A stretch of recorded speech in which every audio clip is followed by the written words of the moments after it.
네. 이것이 잠시 쉬어가는 것이 될지 아니면은 이제 조금 긴 조정의 시작이 될지 고민이 되는 시점입니다. 뿐만 아니라 오늘 밤에 있을 FOMC라는 굉장히 큰 불확실성을 안고 있기 때문에 투자 전략 세우시기 더욱더 어려우실 텐데요. 이 시간에 좀 이야기를 나눠보겠습니다. 내일장 미리 보기고요. 함께 해주실 분은 대신증권의 이경민 연구원입니다.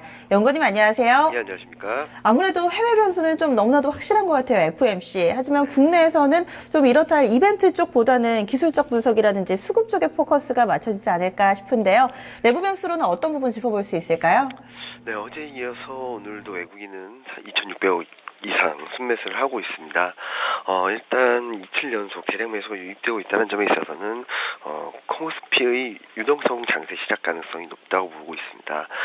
유럽발 글로벌 유동성이 확대되는 국면에서의 변화라고 볼 수 있겠는데요.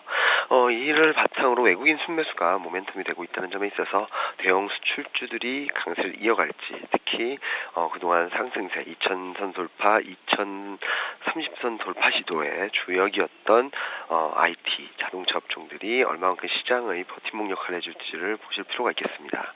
그리고 아마도 무엇보다 가장 큰 변수는 오늘 밤에, 그러니까 내일 새벽에 발표될 예정인 미국 FOMC 회의에서의 어떤 코멘트가 나오고 그런 부분들이 시장에 어떤 영향력을 미치는지를 좀 확인할 필요가 있다고 보고 있습니다.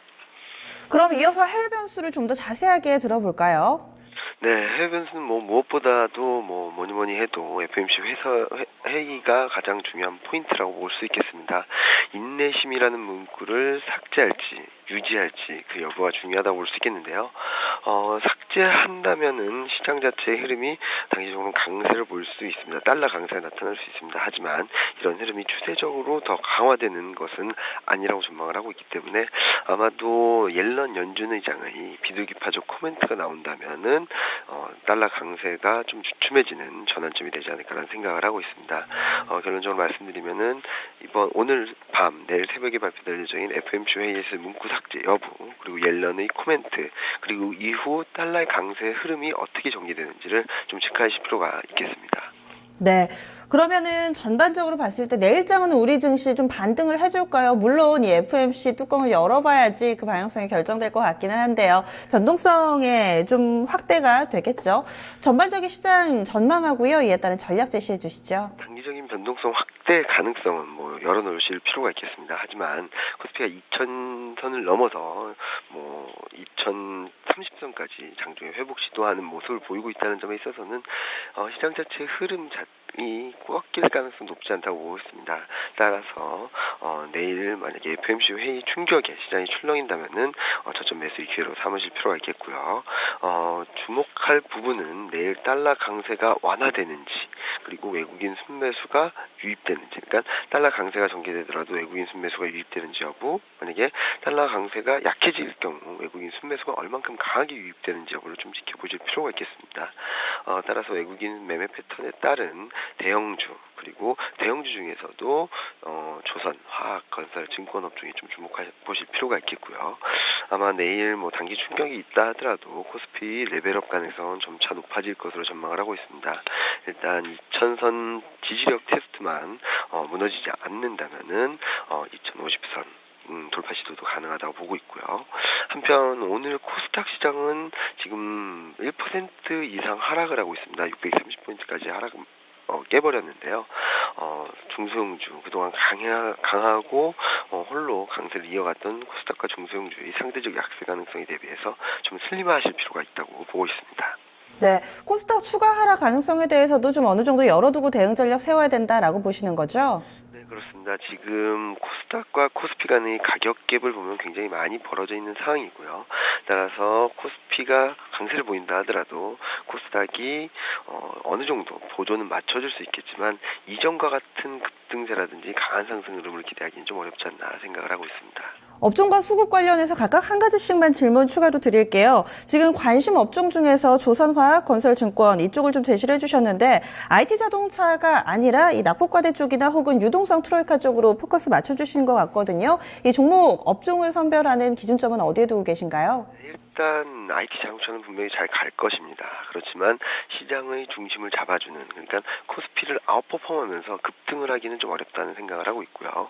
글로벌 유동성이 유입될 경우에는 그동안 부진했던 종목들, 그리고 그동안 소외되었던 종목들이 좀 더 강하게 움직일 수 있다는 측면에서 실적에 대한 기대 심리가 되살아나고 있고, 그리고 시장에서 재무 안전성이라든지 그런 것들이 개선되고 있는 업종들로 한번 살펴봤고요. 그리고 특히 밸류에이션 가격 메리트도 체크해봤습니다.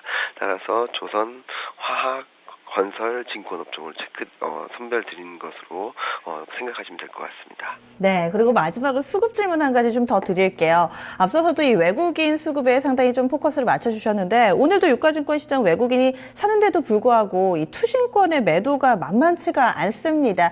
오늘까지 15거래일 연속해서 매도 우위인데 오늘처럼 이렇게 매도 물량이 많았던 적이 근래에는 없었던 것 같거든요. 이제 본격적인 펀드 환매 시작됐다고 봐야 될까요?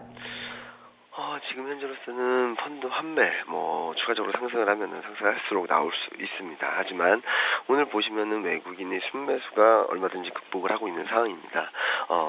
장중에 등락을 과정을 거칠 거고, 그리고 자연스러운 과열 해소 국면을 거치면서 시장은 레벨업하는, 그러니까 계단식 상승 패턴을 만드는 요인이지, 투신권의 매도, 그러니까 펀드 환매가 시장의 방향성을 결정짓고 추세를 바꿀 만한 변수는 아니라고 생각을 하고 있습니다.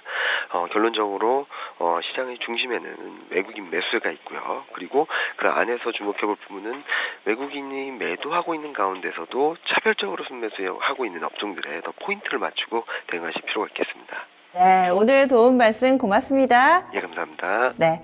내일장 미리 보기였습니다. 시장을 보는 큰 맥은 바뀌지가 않았습니다. 이 달러 강세에도 불구하고 외국인의 매수가 이어질지 이 내부 변수로 체크를 해주셨고요. 그리고 해외 쪽에서는 역시나 FOMC입니다. 인내심이라는 문구 삭제 여부, 그리고 이에 따른 이 달러 강세 동향, 그리고 또 이후에 나오는 옐런 연준 의장의 경기 판단, 이렇게 세 가지로 포인트 정리해 볼 수 있을 것 같습니다. 그리고 코스닥보다는 유가증권 시장 쪽에 조금 더 비중을 두고 코스닥은 슬리머 전략을 권하고 있습니다. 그럼 현재 시장 상황 볼까요? 동시효과 구간 진입 단 10초만을 앞두고 있습니다. 양시장 모두 다 마이너스권으로 돌아서 있는 흐름 보여주고 있고 코스피 지수 230선 이탈했습니다. 코스닥 지수 630선 마찬가지로 이탈 1%대 하락 흐름 보여주고 있습니다. 2부로 이어가겠습니다.